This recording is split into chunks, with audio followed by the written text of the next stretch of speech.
Thanks everyone for coming back after lunch. Great to hear that you all enjoyed it. I enjoyed it very much. I wanted to extend a little bit on one aspect that we talked about before the break, about decision making and how we need to be a bit more open and inclusive and things like that. So I wanted to start at the very top, because I believe that not everyone knows how prpl actually is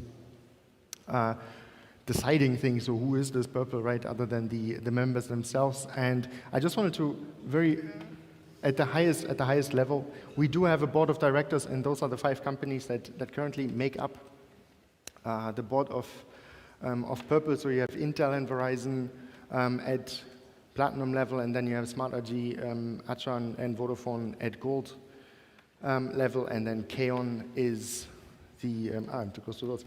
Keon has taken over the representation for the silver membership. I'm not sure if you remember, but we did an election earlier this summer where I asked every silver member to vote for another silver member or themselves to represent the silver class, and the result of that was that Thomas Stanecker from Keon was actually elected. We've so far we've announced it to the board, and he's actually also already participated in board meetings, but we failed to communicate that to the wider membership. But anyway, so that's the board at the moment, and that one is currently working out the strategic priorities for the next year. We created some sub-working groups or subcommittees, as they're called in our bylaws, just to look at some specific aspects, how to move prpl forward. And in about 4 weeks' time, those are going to come back, and then the board will actually make a proposal, and then we'll also invite the wider membership to comment on those things and on those changes that are proposed. Never mind those two here, they're fixing a problem for the setup for the talk after. We're going to start by hearing a little bit more about the perspective of ISPs about prpl, but I wanted to take one step back even further and say, how about we just look at open source in general, because it's not very natural, at least it isn't for me, to understand how ISPs actually look at open source. Why are they so interested? What are the topics that are more important to them or most important to them, and how do they believe they can take that forward? So I would like to ask 4 people on stage here. So one is Mike from Verizon, and I'll also give you one of the microphones. So you get the first microphone. The other one is then Endika from Vodafone. Where is over there? I'm terribly sorry. I will pronounce your name in very bad Spanish, and that is completely wrong. I'll ask you to introduce yourself in a second, and then we also have Nils from Telia joining us. Sorry, I'll just give you that. They're not turned on yet to save battery. So, thank you very much. So that's our panel of service providers. So what I would like to start with is just a round of introduction. We can go left to right or right to left, whichever you want. And I think I have to stand over there. No, that's also not good. Which side is better? That one? Because I get a slight humming. Okay, now it's good. Yeah, so how about we start with you, Nils? If you want to turn on the microphone, just long press. Yeah, just general. Yeah, so Nils Magnusson, working for Telia company, which telco in the Nordics and Baltics. I'm the lead architect for the connected home inside the company. Long press. Yeah. Hi, I'm Jorge Febra. I'm working for Orange. I'm in charge of so all what is related to home connectivity, so gateway ecosystem and device management at Orange Group level. Hi, my name is Endika. Is working? For Vodafone Group services in Germany, looking after new services for CPEs and architecture. Yeah, good afternoon. Mike Talbert with Verizon, focused on premise architecture, both in the consumer class and small medium business. Thank you. Okay, thank you very much. I would like to start with a very general question, and then we can do the same again, or maybe we just do it the other way around. Where in your specific setting in your organization do you already use open source? Where has it already been put into practice, and what are your experiences with open source or using open source in your context? Yeah, so we have existing residential gateways currently sitting on top of OpenWRT. I think we've been doing this for a number of years. I think you need to hold the microphone up a bit. Sorry. Is that better? Okay. Again, we use OpenWRT for a number of our gateway projects with our specific suppliers. We've been doing that for a number of years. I won't step on your next question, but I think, where we look at is being able to drive the common services behind a residential gateway, those common things that should supply the 70 to 80%.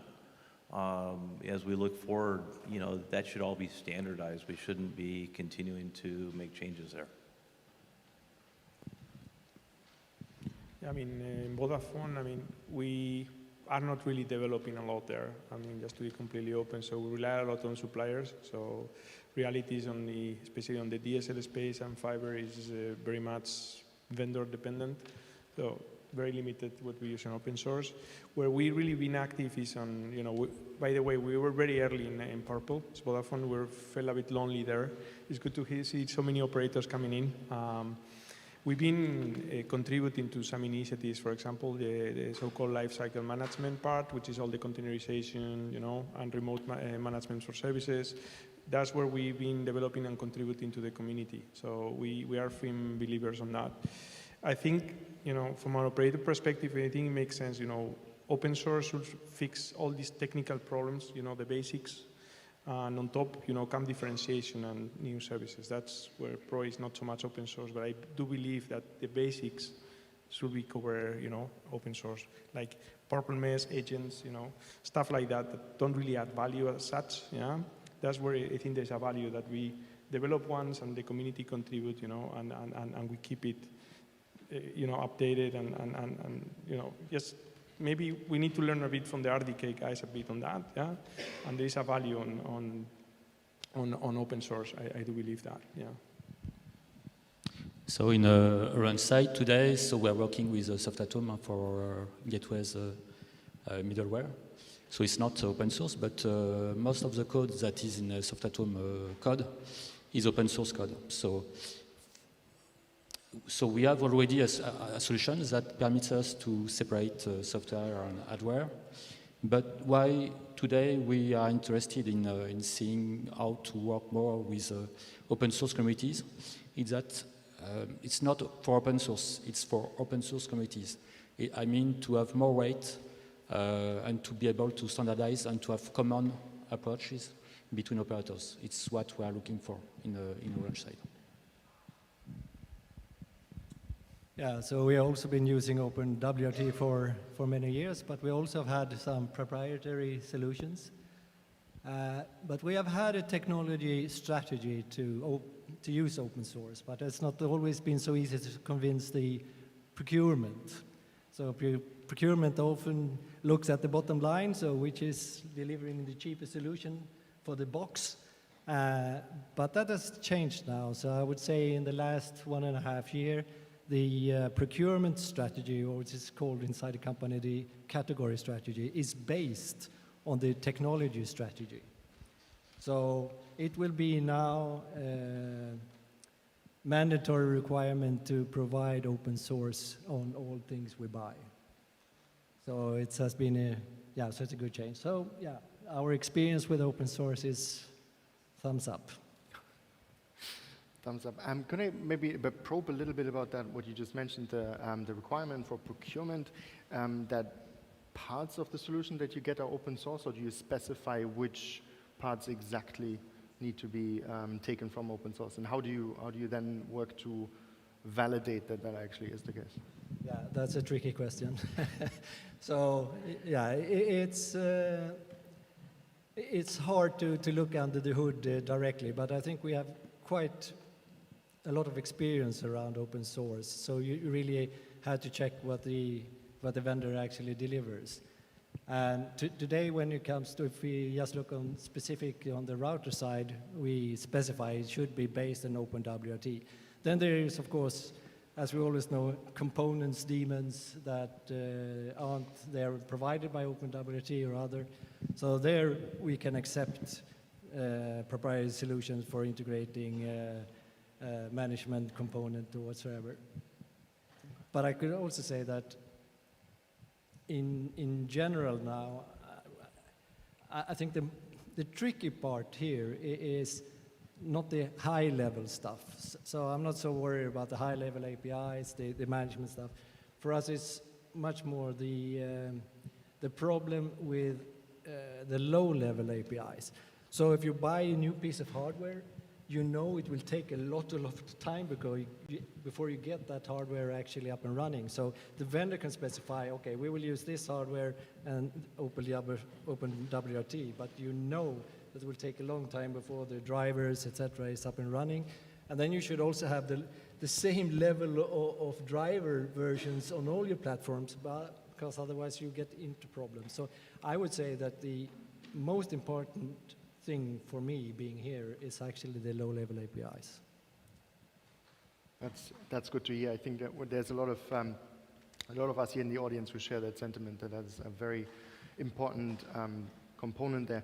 Maybe piggybacking on that point, what are the complexities that you faced with adopting open source or using open source, or that you see with open source? It can be both external, so with the open source communities that you're working with, but also internally. You mentioned, Nils, procurement already, and I've had those conversations as well in the past. What are the most common pain points, so to speak, whenever you try to embrace open source? That's basically my... I would say the problem with open source or having these kind of projects is the governance. So if you find something, if you buy sort of a closed solution, you know there will be a vendor that will support you. If you take components from open source, you rely on that the open source community actually solves issues. And that's sometimes a tricky issue to convince your surroundings, but so far I think it's been working very well. When it comes to prpl Foundation, the governance is a little bit shaky, because I have not really understood how it works within this. So this is my first meeting, so I think that's something that needs to be being discussed inside each people. So yeah. Yeah, okay, fully. So if I may, I mean, one of the challenges I see is, creating this community, let's say, framework, right? Now we're talking about, open source, and we say, hey, we need money to pay some developers to do some stuff. Okay, you need to start somewhere, that's true. But how I see that, this is something where, the different vendors need to be present, download, upstream, and all the different members will be kind of upstreaming continuously. And this is the moment that need to be built. And I think in prpl we need to bring this community, have the right tools to do that, the right processes. Again, I mean, in that sense, I have to say that RDK are much more advanced than that. Yeah, and we need to learn from the different other and OpenWRT community. There is a lot to learn there, and that's what we need to build. The other challenge is licenses as well. There are different license models, and you take one component with one license, and it may have impact on your whole stack, and this is something that is tricky to manage as well. So there are quite a few challenges as well. And the other one is also convincing, we're a business, and upstreaming always is a difficult business case, right? There's still the old-fashioned thinkers and say, why should I give for free stuff, right? I think these are the main challenges, but what do you guys think? Yeah, so I wanted to clarify my comment in previous that, we do also leverage our suppliers today from an open source perspective. The OpenWRT implementations have been done from our suppliers.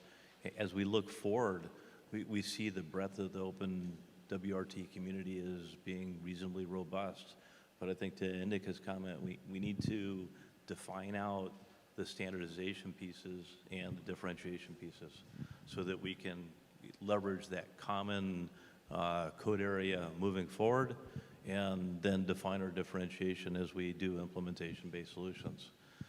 It is Verizon's objective to have more control over the implementation as we move forward, which is why we're here today. For Orange, main difficulty today is to see how to go from our solutions, that is our proprietary solutions, that is working very well, to some open source community approach. So we cannot go from one step. We must find the good way to go progressively, and to define the strategy and to align with other operators to see how to go to this open source community and to this approach. So it's the main difficulty today that we want to discuss with other operators to see how to go. But I think difficulties are the same, so around governance, how to control what will be made in this community, and how to align between operators and different actors that are in this community. It's very important for us. So I think one of the other challenges that we see in front of us is the adoption of OpenWRT or open source across our suppliers. You know, each one of our suppliers has their SDK and their different flavors. If we can bring them back into alignment on the more common areas, it allows us to implement products much quicker and faster, but the alignment isn't quite there yet. So I think part of the challenge in front of us is to get that alignment across the suppliers, so for the common items we can move very quickly and focus our area upon the differentiation. Okay, thank you for that. Jumping on that, and it was a perfect segue to my next question. Which are some of the, if you have any of those, some of the open source components, modules, or even projects that you would like to see more adopted throughout the industry? And you already named one, but are there also other components where you say, yeah, this one, because it has been successfully used in the past or it does solve a fundamental problem? Are there any specific examples that the companies here in this room should take a closer look at?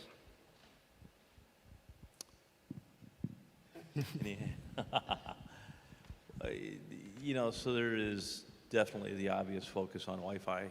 I think that's the common interface that most of our subscribers use to access broadband technology.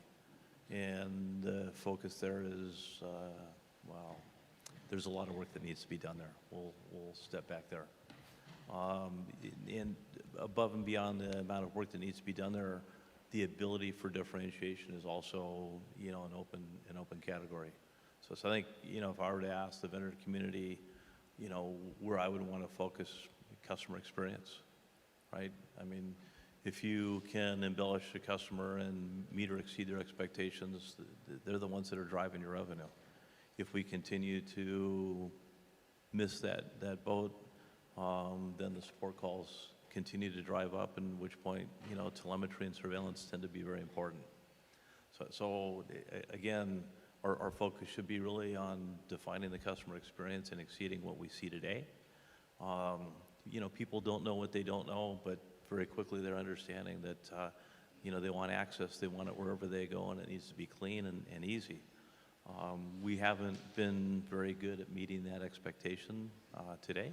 So if our focus moving forward should be placed, it should be focused in that area. In Orange side, it's not in specific topics, but more general topics. For us, the priority is to try to find some convergence in low API part, as you say. It's I think that we need to be all together, all operators, in a common definition of what we want in this part, in low API part. So it concerns prpl, but also other open source communities.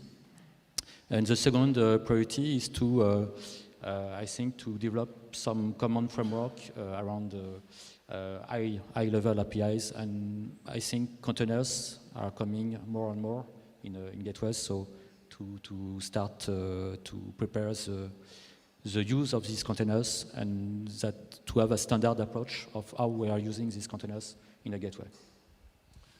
So I'd like to respond to that last comment, because I agree with you that you know, bringing services in containerized is extremely important. We see that as the opportunity to drive additional revenue, be more agile as we move forward. But I would like to step back into the community and say, you know, it's one thing to bring an application down into a platform. It's another thing to understand how well it works. It's another thing to have telemetry against it. Those are some of the things that I think there are gaps today that we need to address moving forward. And so we can't just bring down a new application. We need to make sure we understand how it works. And when the calls come in, you know, understand how to answer them, or even better yet, put that information back in front of our subscribers so that they can be more effective. I think when we look at product teams today, they are very functional oriented. But as everyone knows, a service provider needs to support their community. And so if we don't have adequate telemetry in place, you know, we get caught in a bind. Additionally, I think when you look at the impact of security today, security at the platform level, bringing in these applications, it needs to be done securely without impact to the core function of the gateway. And those are the areas that I think we really need to focus in as we look at high-level API in order to make this a flexible and agile solution. Okay, from my side, I mean, I'm hearing low-level API is a big area of focus, and for sure it is.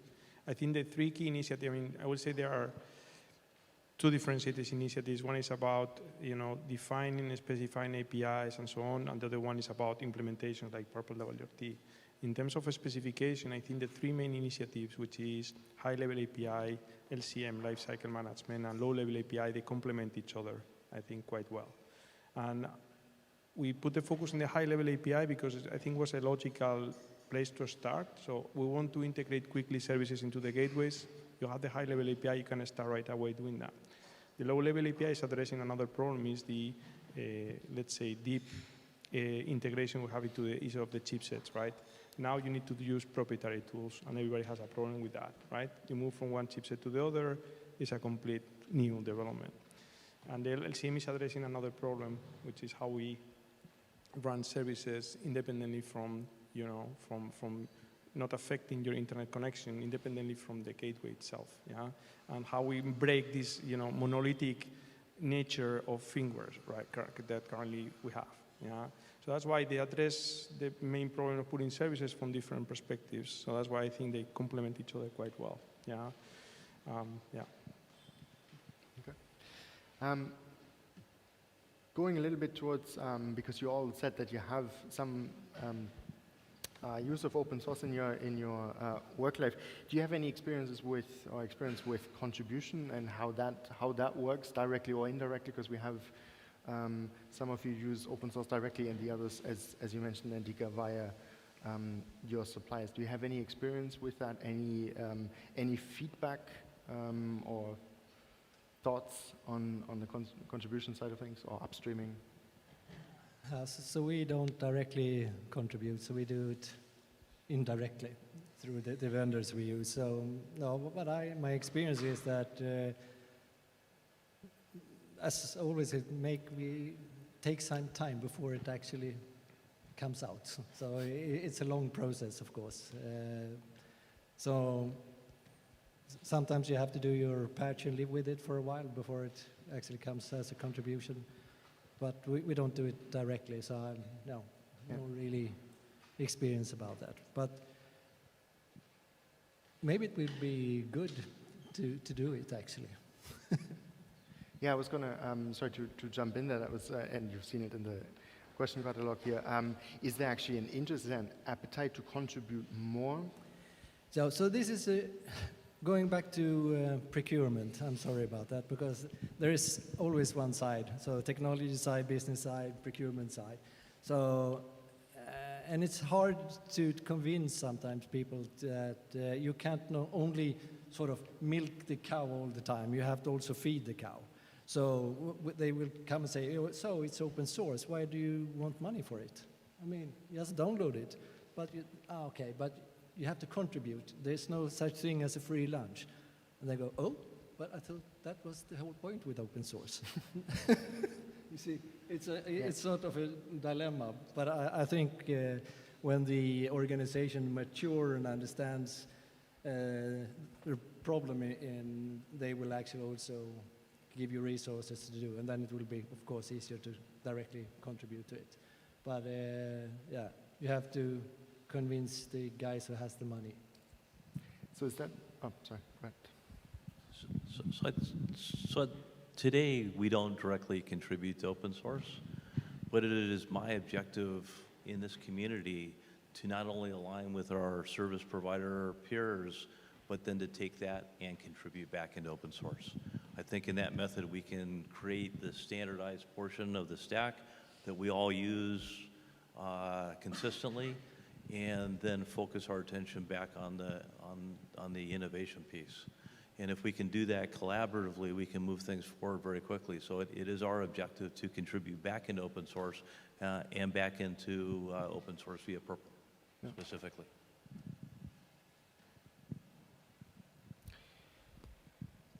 So is that, I think Nils, you just mentioned it, is that something that you look towards Purple to fulfill that, to basically create that messaging around that, then convince the people with the money, as you just said? Is that one desired outcome of the collaboration inside Purple, other than the technical outcome? Yeah, I would say so, yeah. Yeah. Yeah, so, yeah, because Purple has an important role when it comes to the governance. So you also need to know that there is someone taking care of it. So absolutely. Okay. I'd like to jump over to the business models here. Do you see specifically through open source any new business opportunities coming up? Is that where's the business aspect of open source coming from? Basically from a carrier perspective, I guess that's my question there. Should I go? Well, for us, it's pretty easy. So we can't develop all our services ourselves. So we, of course, integrate third-party solutions. And if you want to do that, then you have to go open source, because otherwise you will have to take that integration fee on all of your platforms if you want to have that service on spread out on your platforms. And the other thing is also, I think my experience is that if you have open source, as an ISP, we could actually be the integrator ourselves if we want to. But if you have a proprietary solution, you have to give that role to the vendor. And you don't have actual control on how good the integration is. But if you have open source, you can actually look into, and you can ask them and demand how the architecture should look like. And if you would like to, you could actually do it yourself as well.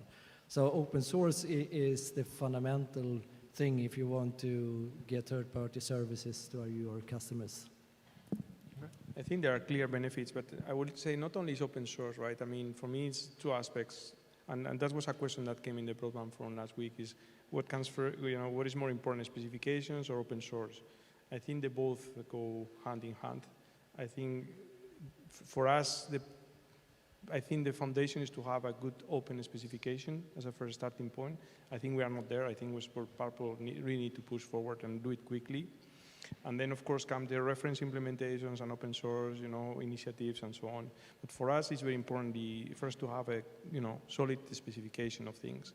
And there are clear benefits, TR69 is an example, right, of, something that is accepted in the industry for a long time. I think 1 billion devices out there. You don't need to go, reinvent things all the time. You say, I want that, I want the high-level API, every vendor have done it, they don't need to do it for you, yeah? So there's a clear, efficiency there. Also maintainability, I mean, there are many benefits out of that, it's not directly monetization, but in form of being more efficient and faster to market. That's why, for me, it comes first. I think for Purple, we need to focus to finish all these specifications, yeah, and be faster. To be honest, in that sense, I have a bit of frustration, the high-level API took, for maybe people here are new, some people, but it took 2 years almost. I think that's too long, yeah. We cannot afford to spend 2 years in discussions to create the specifications, yeah. Low-level API is something that, for me, is super strategic and important. And to be honest, we are not going to convince the chipsets manufacturers if we have a document there cooking for, so long, yeah? And that's That's the message, I want to really put through. It's very important that we focus to get these specifications, agreed, even if they are not perfect, but agreed and quickly out there so we can start pushing from them. Because now what can we do, as an operator? We can influence our RFQs and say we want this and that, but high-level API is almost there, but what is with low-level API? Which document do we need to put forward to Bruce? Yeah, so that's why I think the focus, from my point of view, the focus now should be to get these specifications, out there, agreed and quickly, ready. Yeah. So looking more back at your question, and Endika, I agree with you. I think we need to get the specification out there. If we look at 5 of our business units developing purpose-based, proprietary-based solutions, taking approximately 8 man-years together, if we can get these specifications out there, it would allow us to then drive products across these business groups very quickly, in months instead of years. And I think that's our primary business driver, at least from my perspective. But I agree with Endika 100% that we need to get that specification lined up immediately, if not sooner. We cannot sit on these things and expect them to mature on their own. This is something that we need to drive collectively to meet that objective so that we can then take advantage of it from a business perspective. I think at a business unit perspective, I think some of our leaders are not very insightful about the opportunity that this brings forward for us. But we need the foundation in place first. Just a comment on the specifications. Yeah, I agree that, standards is standards and you have to have them. But the problem many times with just specifications is that you don't actually see always the problems if you don't actually do a reference implementation. So when you actually do the code and you do the implementation, and then you find, okay, the specification perhaps needs to be changed.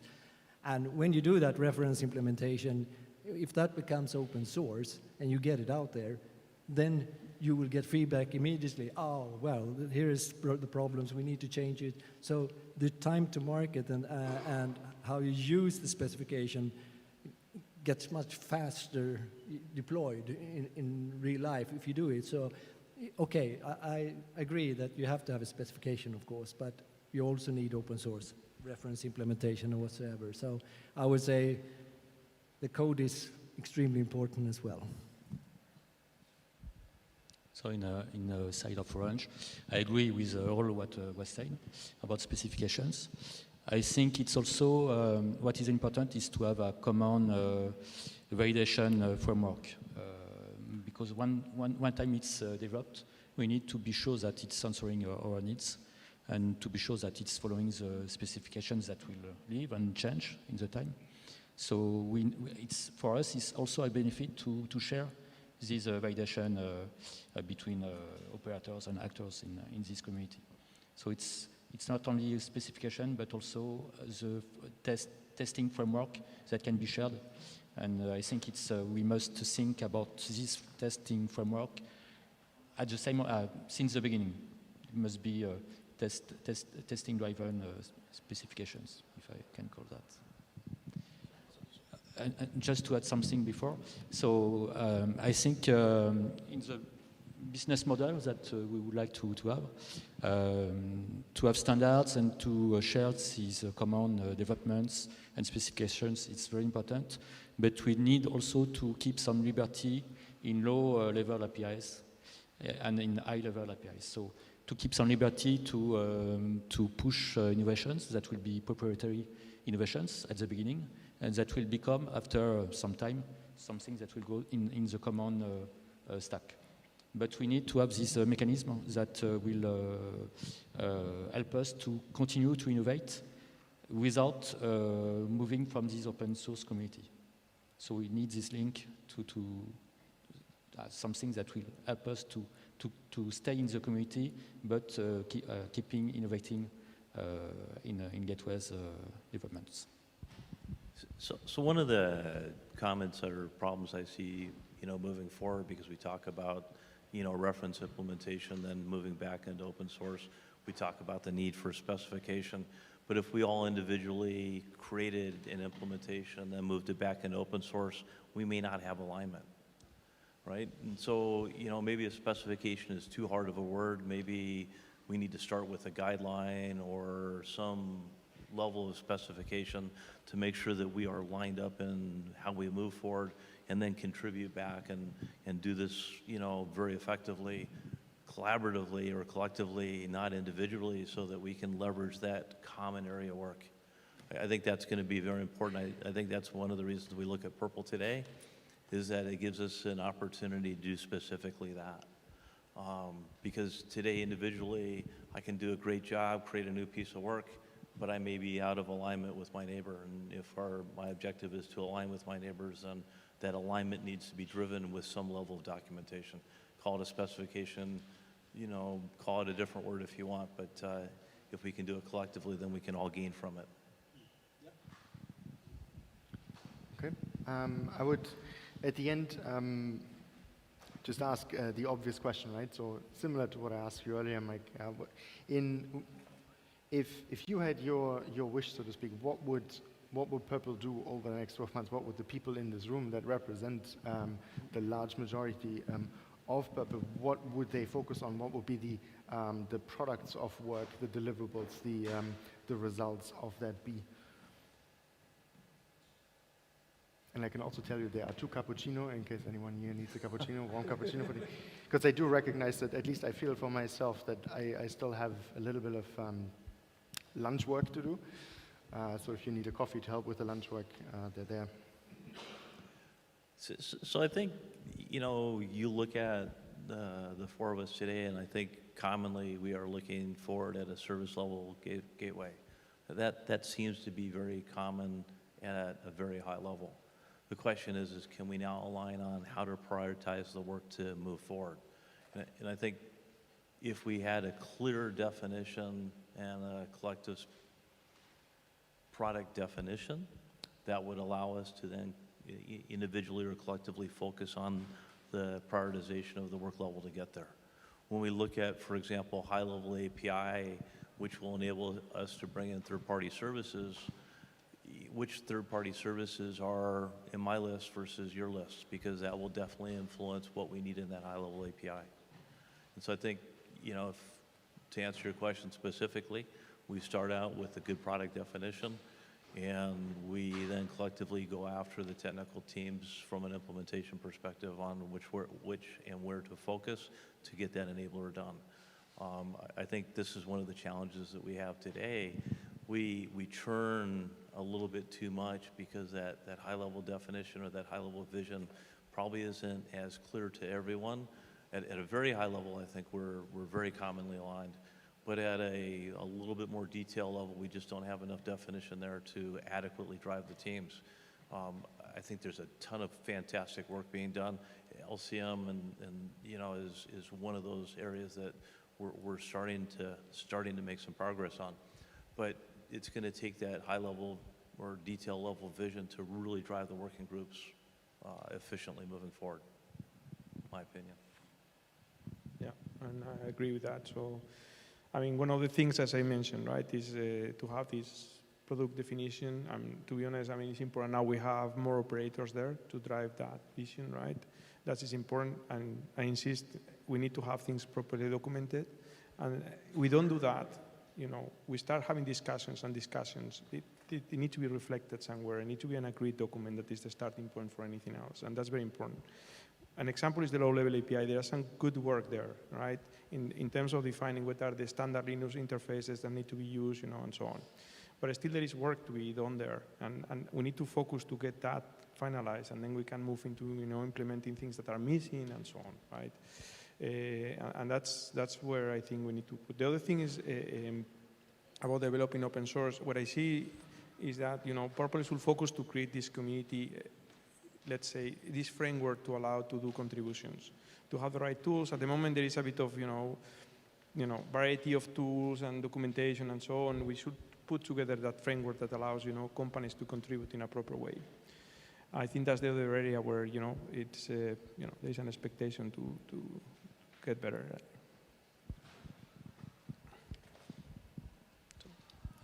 maybe from Orange point of view, one expectation is also to open the open community, open source community, to be more open, and to continue to have some experiences shared with other open source communities. Today we are not ready to choose one or another one open community in the Orange side, so we want to take the best that we can from each one and to have some common projects between open source communities that are existing.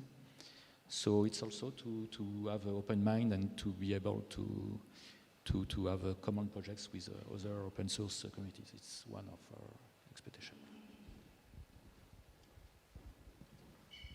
Well, I can claim that I know exactly what prpl is doing because I don't have that inside information yet. So, but I think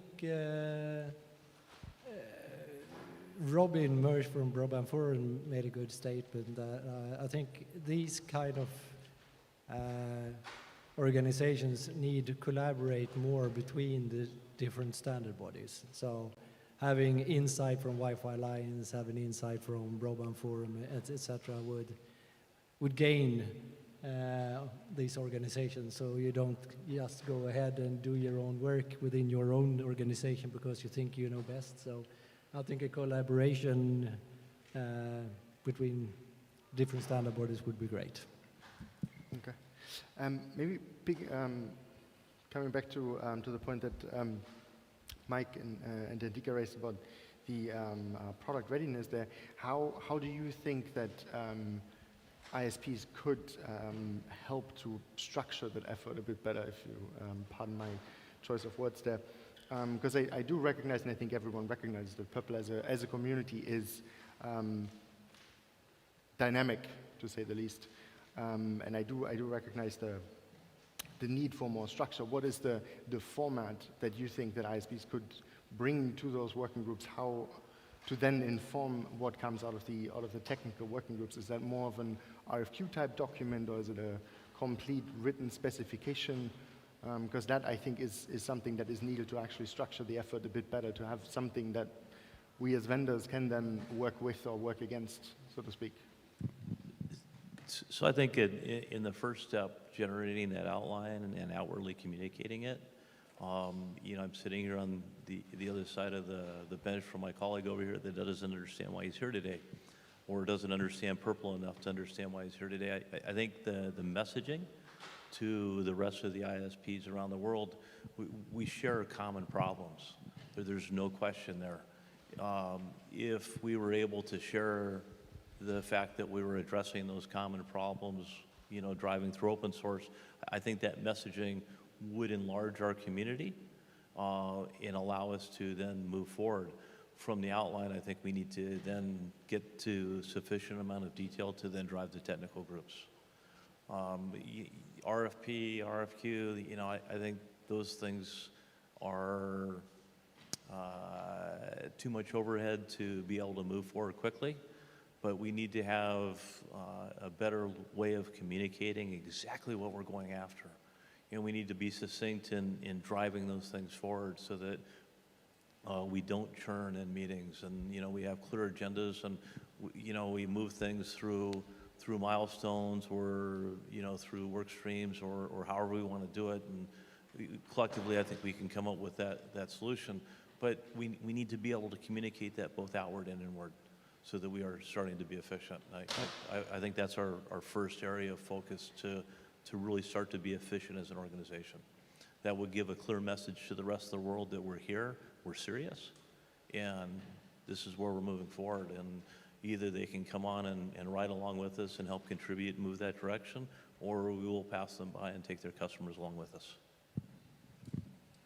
I mean, if you look historically, probably in terms of operator, we have the longest history here.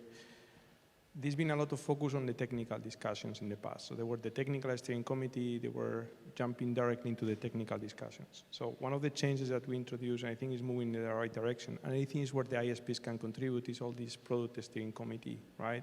If you look at the full value chain, you have operators, ISPs, You have software, hardware vendors, and then the chipsets, right? And the demand always go, from operators in that direction. And I think that was missing, and now is where we have the right framework to start working, define those product requirements properly, so, Purple has a right direction that can be then adopted by the ISPs. Yeah? So that's why I think now we are moving in the right direction with all this product steering committee where we really can contribute there. I think in terms of more the technical discussions, and that's how, by the way, we've been having the discussion with Lance from Verizon and so on. So we want to have more focused operators on these product steering committees and to have vendors more focused on these technical steering committees. And that's how it's been structured. Yeah? And I think that's what it makes sense, yeah? Because it's where each one can add more value. I think vendors have much more deep expertise. We are not big software factories in the ISPs. That's the truth, right? And that's where, all the other vendors should be involved and contribute, and including OpenWRT guys or, vendors in there. I think that's how I see things, yeah. I'm sorry for looping myself, but I'm back to this. I think this is a little bit more about way of working. But my experience is that if you want to be successful, you have to be agile. So it means more or less, you have to be structured. But you can do a small specification, you can do a reference implementation, you use it, then you do another implementation, and you continue looping it, and then you get something out. Because I've seen big fat specifications, and it takes you 2 years to specify it, and then you do the implementation, and it takes 2 years. After 4 years, you conclude, okay, we have to change it. So we come with version 2.0, and it's much better to do a small specification, do a reference implementation, try it out, add functionality. So I think the standard bodies needs to be much more agile than there are today. Does that, sorry to jump in there because I find that very interesting. Does that mean that you would like to see an organization like Purple or any other to have more of self-controlled development teams that take a specification and build it really quickly and then report back to the standardization and say, yeah, that's not going to work for the following 12 reasons? Is that the direction that you're thinking? That would be a dream, yes. Okay.